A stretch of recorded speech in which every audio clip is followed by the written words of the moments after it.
चलिए फिर से स्वागत है आपका अपने चैनल केसीएल ट्यूटोरियल में। बायोस्टैटिक्स की बात कर रहे हैं हम लोग। बायोस्टैटिक्स में यूनिट नंबर 3 चल रहा था और यूनिट नंबर 3 क्या लेक्चर नंबर तीसरा आज हम लेकर आपके सामने आए हैं। और हम लोग लास्ट टॉपिक पढ़ रहे थे एक्सपेरिमेंटल टेक्निक के बारे में, डिजाइन के बारे में। आज की क्लास में हम एक्सपेरिमेंटल डिजाइन की कुछ अलग अलग टेक्निक्स को डिस्कस करेंगे। आई रिपीट दोस्तों कि आप इंजीनियर नहीं है, आप बी फार्मा वाले हैं। मैं भी इंजीनियर नहीं, मैं बी फार्मा वाला हूं। तो ये आपको टॉपिक बस उतना ही पढ़ाऊंगा, उतना ही जानूंगा। एग्जाम में जब टेक्निक का डिटेल पूछे कि discuss about the experimental design technique, तो सबके नाम के साथ थोड़ा थोड़ा पॉइंट आउट लिख सके। इतना ही आपको करना है, इतनी कोशिश आपको करनी है, इतना ही आपको पढ़ाया जाएगा। बाकी ये इंजीनियरिंग है, बहुत डिटेल है, बहुत ब्रॉड है, उतना मैं आपको पढ़ा भी नहीं पाऊंगा। अगर मैं पढ़ा भी दिया तो आपको पल्ले पढ़ने वाला नहीं। ठीक है, तो एग्जाम के हिसाब से कितना क्या लिखना है बस उतने डिस्कस करेंगे और आपको डिस्कस करते हैं। एग्जाम आपके बहुत करीब है, मैं बहुत लेट हुई इस बार, आई नो। ठीक है, तो हमारा टॉपिक है एक्सपेरिमेंटल डिजाइन टेक्निक। इसको समझ लेते हैं कि भाई कितने प्रकार के होते हैं। ये कुल 9 प्रकार के टेक्निक्स है, जिसमें से हम मोटा मोटा 5-6 प्रकार को डिस्कस करेंगे जो एग्जाम में पूछे गए हैं। मैट्रिक्स डिजाइन सबसे कॉमन डिजाइन, सबसे इंपॉर्टेंट डिजाइन।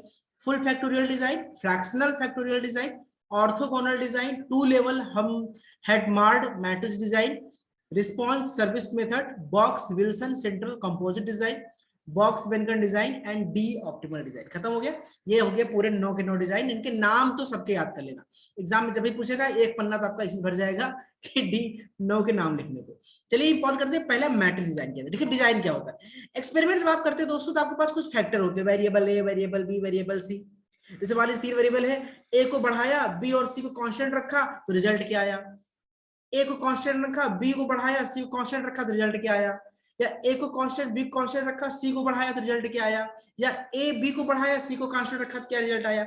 जब आप अलग अलग एक्सपेरिमेंट करते हैं 3 फैक्टर 4 फैक्टर के साथ, तो एक टेबल बनाते हैं, एक मैट्रिक्स बनाते हैं। इसी को मैट्रिक्स डिजाइन कहते हैं। ये सबसे कन्वेंशनल एक्सपेरिमेंट है, सबसे पुराना एक्सपेरिमेंट है और सबसे बेहतरीन अभी भी कह सकते हैं क्योंकि इजी।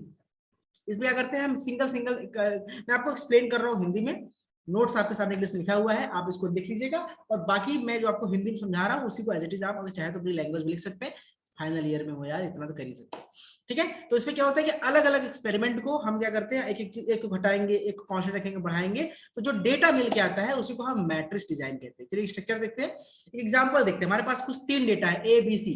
ए पे हमें टेम्परेचर रखा, बी पे किसी भी रिएक्शन को टाइम रखा कि टेम्परेचर बढ़ाने पर रिएक्शन तेज होता है, और सी पे हमने मटेरियल रखा। तो ए बी सी वेरिएबल है। नंबर 1 पे हमने क्या किया, ए को कांस्टेंट रखा, बी कांस्टेंट रखा, सी कांस्टेंट रखा। माइनस का मतलब क्या है कि ए के लिए 100 डिग्री सेल्सियस से कम टेम्परेचर रखा, बी माइनस से मतलब टाइम 5 मिनट से कम रखा, और सी में वेंडर एक्स का मान यूज किया। फिर हमने दूसरा एक्सपेरिमेंट किया। अब दूसरे बार हमने टेम्परेचर को 150 से ऊपर ले गए, बी को हमने माइनस यानी 5 मिनट से कम रखा, और सी माइनस मतलब हमने वेंडर एक्स रखा। समझ में आ गया। तीसरे मेरिट पे आ जाओ। तीसरी बार हमने अब क्या किया, टेम्परेचर को 100 डिग्री से कम रखा, माइनस दिखा रहा है। हमने बी को क्या किया, अब 10 मिनट से बढ़ा दिया, रिएक्शन टाइम बढ़ा दिया तो प्लस हो गया। इस तरह से टेबल समझ पा रहे हैं। बस ऐसे ही टेबल ड्रॉ करना है। एग्जाम में पूछेगा मैट्रिक्स डिजाइन, ऐसे टेबल बना देना गुरु, नंबर फलाफल चकाचक मिलेगा, कोई रॉक काटने वाला नहीं है। आपको थ्योरी लिखना है। ठीक है, इस तरह से हम टेबल बना सकते हैं और इस तरह से हम कुछ एक्सपेरिमेंट का कंक्लूजन लिख सकते हैं कि भाई पहले एक्सपेरिमेंट में क्या हुआ, टेम्परेचर को हमने 100 डिग्री रखा, रिएक्शन को 5 मिनट कम पे रखा, वेंडर एक्स का इस्तेमाल किया, तो जो डिजाइन बना उसे हम उसका मैट्रिक्स डिजाइन कह सकते हैं। इस तरह से आप बाकी के लिए भी लिख सकते हैं, मैंने एक को यहाँ पर डिस्कस किया है। चलिए मैट्रिक्स सबसे इजी था, ये आपने समझ भी लिया। चलिए हम आगे बढ़ते हैं। नेक्स्ट हमारा है फुल फैक्टोरियल डिजाइन। देखिए डिजाइन क्या होता है फैक्टोरियल। इसमें पास 2 वेरिएबल है, तो 2 का पावर 2 कर दी, 2 दूरी 4। हमारे पास 3 फैक्टोरियल है तो 3 की पावर 2 कर दिया तो 3 3 का 9। समझ आ गया।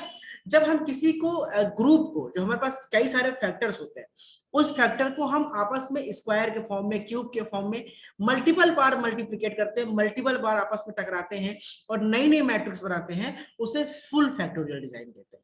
ठीक है, यानी कि मान लो 2 फैक्टर है, p है, 2p है, इसे हम एक से ज्यादा, 2 से ज्यादा जब फैक्टर्स यूज करते हैं तो हो गया फुल फैक्टोरियल डिजाइन। एक होता है फ्रैक्शनल फैक्टोरियल डिजाइन। जैसे मान लीजिए आप इस तरह समझिए कि आपके पास कोई एक वेरिएबल है, उसको आपने 1 पॉइंट बढ़ाया तो रिजल्ट बहुत चेंज हो गया, 1 पॉइंट घटाया तो बहुत कम हो गया, लेकिन आप चाहते हैं डेटा बीच का मिल जाए, तो आप फुल फैक्टोरियल डिजाइन में 1 से डायरेक्ट 2 कर सकते हैं। 1.2, 1.3, 1.4, 1.5 बढ़ा नहीं सकते। लेकिन फ्रैक्शनल डिजाइन में क्या है कि आप उसको फ्रैक्शन में भी इंक्रीज कर सकते हैं, कम ज्यादा करके भी उसको इंक्रीज कर सकते हैं, पूरा यूनिट आपको चेंज करने की जरूरत नहीं पड़ेगी। इसमें क्या होता है कि इसमें बेसिकली क्या होता है, जैसे फुल फैक्टोरियल डिजाइन में मैट्रिक्स बहुत लंबी बन जाएगी, इसमें हम सिलेक्टेड पॉइंट को ही केवल मैट्रिक्स बनाते हैं जितनी हमें नीड है। तो ये फ्रैक्शनल फैक्टोरियल डिजाइन क्या होता है, फुल फैक्टोरियल डिजाइन का एक छोटा फॉर्म है, यानी हमको जितने की नीड है हम बस उतने का ही एक्सपेरिमेंट करेंगे, उसे हम बोल देंगे फ्रैक्शनल फैक्टोरियल डिजाइन। समझ में आ गया? ये हो गया हमारा खिलाड़ी पूरा पूरा खेल। इसको मैं एक छोटे से एग्जांपल समझाता हूँ। जैसे आप मैच खेलते हैं, गांव में जब मैच होता है, एक टीम में मान लीजिए 11 खिलाड़ी हैं, अगर कौनो खिलाड़ी बल्लेबाजी नहीं आई, 5 ओवर का मैच, 10 ओवर का मैच है, तो आखिरी में जब 2 ओवर बचता है तो कहते हैं चलते उतर जे, जा गुड्डू तय खेल ला, जा पप्पू तू बैटिंग करा, जा बाबू तू बैटिंग करा। ऐसा कभी खेला है गाँव में?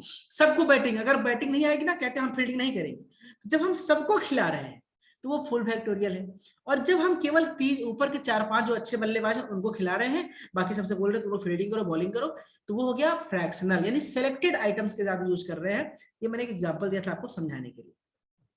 उसी तरह से आता है ऑर्थोगोनल डिजाइन। ये ऑर्थोगोनल डिजाइन भी क्या है, एक साइंटिस्ट थे टगुची और हेडमार्ट, इन्होंने सबसे पहले स्टार्ट किया था इस मैट्रिक्स को। इसमें हम डेटा को +1 -1 करके इंडिकेट करते हैं, जैसे हमने वहां पे प्लस माइनस दिखाया था, यहाँ प्लस माइनस और +1 -1 इस तरह से इंडिकेट करते हैं। यहाँ पे जो तीनों कॉलम है आपस में मल्टीप्लाई से A B C 3 वेरिएबल है, तो A × B AB, B × C BC और A × C AC, यानी हम इस तरह से 6 3 अलग और 3 अलग 6 कुल अलग से मैट्रिक्स तैयार करते हैं, इसलिए इसको ऑर्थोगोनल डिजाइन कहते हैं। बस ऐसे ही दोस्तों की टेबल बना देना, ऐसे लिख देना, इतने आपको जानना है। इससे ज्यादा डिटेल चक्कर में पढ़ोगे तो बचा हुआ पेपर खराब कर लोगे, ठीक है? तो अभी आपको बायोस्टैटिक्स में पास होना है। आगे बात करते हैं 2 लेवल हेडमार्ट डिजाइन। इसमें 2 लेवल डिजाइन में होता है, ठीक है दोस्तों। टू लेवल हेडमार्ट डिजाइन का मतलब क्या हो गया कि कोई मान लीजिए कि आपके पास हेडमार्ट मैट्रिक्स है, उसमें कुछ 8 डिजिट्स हैं, तो उसको हम 2-2 के मल्टीपल फॉर्म में, जैसे 8 × 8, 16 × 16, 32 × 32, 64 × 64, 128 × 28 स्क्वायर करते जाएंगे, और 2-2 के सेट में अगर मल्टीप्लाई करते हैं तो 2 लेवल हेडमार्ट डिजाइन कहते हैं। बस इतना ही लिख देना, इतना आपके लिए काफी है। अब रिस्पॉन्स सरफेस मेथड क्या है? रिस्पॉन्स सरफेस मेथड जो बेसिकली है, ये इसको but can not find quadratic cubic effect, ठीक है? जो लीनियर मेथड्स होते हैं उसमें हम क्यूब का इफेक्ट नहीं निकाल सकते, इसके लिए हमको रिस्पॉन्स सरफेस मेथड का इस्तेमाल करना पड़ता है। इंडस्ट्री में कुछ इसका फार्मूला यूज होता है, फार्मूला लिख लीजिएगा, y = B0 + B1x1 + B2x2 + B12x1x2 B1x1² B2 से हो जाए, उसको स्क्वायर करते करते क्यूब में कन्वर्ट करते करते हम फार्मूले को लंबा करते हैं। बस यही है। कुछ एग्जांपल आपके सामने है, ठीक है, कि कुछ टेबल हमने बनाया, टेम्परेचर 100 में 15 मिनट में रखा तो यील्ड 93% आया, फिर 50 पे किया 15 तो 96 आया। इस तरह से एक टेबल बना के समझा देना गुरु। मैं आपको नोट्स लेकर आ रहा हूँ, बहुत मुश्किल से ढूंढ ढाड़ के ला रहा हूँ, किसी बुक में इस तरह से मिल नहीं रहा है, बहुत मुश्किल से बस आपको पास होने भर का मैं कंटेंट आपको दे रहा हूँ, ठीक है? चलिए आगे हम डिस्कस करते हैं। एक है box Wilson central composite design, ये एग्जाम में कई बार पूछा गया है। तो इसमें क्या होता है कि सेंट्रल कंपोजिट डिजाइन क्या होता है, इसमें 3D स्ट्रक्चर होता है। इसमें कुल मिलाकर 3D स्ट्रक्चर होगा, फ्रंट है, बैक है, अप है, डाउन है, किस फेस से हम चेंज कर रहे हैं उसके हिसाब से इसको एक डिजाइन बनाते हैं। इसको बोलते हैं सेंट्रल कंपोजिट डिजाइन, या इसको बॉक्स विल्सन डिजाइन भी कहते हैं। सिर्फ साइंटिस्ट थे बॉक्स विल्सन, 2 अलग उन्होंने इसको डिस्कवर किया। इसमें 3 प्रकार के फेसेस बनते हैं, CCC, ठीक है, और CCI और CACF, ठीक है? ये अलग अलग फेसेस होते हैं। बस तीनों के फिगर बना देना, एक्सप्लेन डिटेल में नहीं करना है आपको, इंजीनियरिंग नहीं करनी है आपको, बस इन तीनों का फिगर बना देना। तो कैसे बनाएंगे फिगर? जो CCC है, ठीक है, इसका फिगर आपको देखिए यहाँ पे आप देख रहे हैं कि अलग अलग फेस है, ठीक है, +1 +1 -1। और CCI में आप देख रहे हैं अप एंड डाउन फेस पे हम +1 +1 1 1 रखे हैं। और CCF, ठीक है, डिजाइन फॉर 2 फैक्टर्स के लिए, 1 फैक्टर 2 फैक्टर के हिसाब से ये बनाया गया है। तो बस इसका स्ट्रक्चर बना लेना दोस्तों, बहुत दिमाग ना लगाओ, हमने भी नहीं लगा पाया, तुम भी नहीं लगाओ, क्योंकि मैं सीरियसली बता रहा हूँ, इसको मैं पढ़ने बैठा हूँ तो पूरी इंजीनियरिंग है, बहुत डिटेल क्लासेस है, एक एक फैक्टर पे आपको 2-2 क्लासेस लेनी पड़ेगी, और आप इंजीनियरिंग नहीं कर रहे, और आपसे शॉर्ट क्वेश्चन पूछेगा, बस आपको एक्सप्लेन करना है। इस तरह से फिगर बना दीजिएगा, ये आपके लिए सफिशिएंट है, पर्याप्त, ठीक है दोस्तों? तो हम मिलते हैं आपसे नेक्स्ट लेक्चर में, जल्दी जल्दी मिलते हैं नेक्स्ट लेक्चर में एक नए टॉपिक के साथ। Thank you so much, all the best आपके एग्जाम के लिए, take care, good luck, bye bye.